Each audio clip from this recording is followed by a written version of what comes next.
At my grandfather's funeral, I noticed a little girl I had never seen before. When I asked my mother, she told me that the girl was her half-sister, my late grandfather's youngest daughter. His sudden passing had left the family grieving, but this child, with her complicated identity, became a problem no one wanted to deal with. She stood beside the coffin, staring blankly at the man inside, still too young to understand what death meant. Then she ran outside, and moments later came back holding a handful of small blue flowers. My mother whispered softly. They were his favorite. The girl tried to place the flowers in his hands, but his fingers would not close around them. Everyone watched in silence, their expressions cold and distant. I knelt beside her, helped her tuck the flowers between his palms, and together, we made sure they stayed there. After the funeral, the family gathered to decide her future. The elders all agreed she should be sent to an orphanage. That was when I said something that left everyone stunned. I would take her home with me. She looked up, her small hand clutching the corner of my shirt. Amid the disapproving voices, we began our life together. I wasn't ready to care for a child. Used to living alone, I felt lost when she woke me early asking for breakfast. I hid in the bathroom, wondering if I'd made a mistake.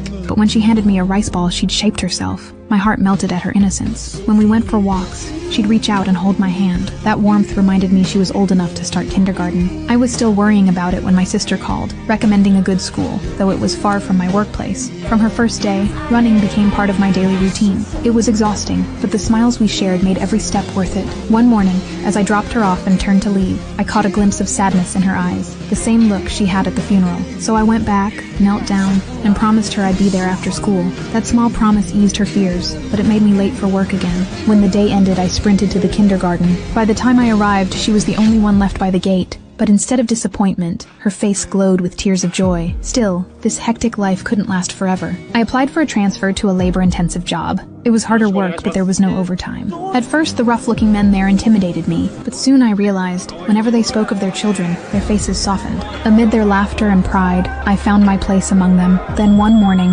when I woke up, the sight before me left me completely speechless.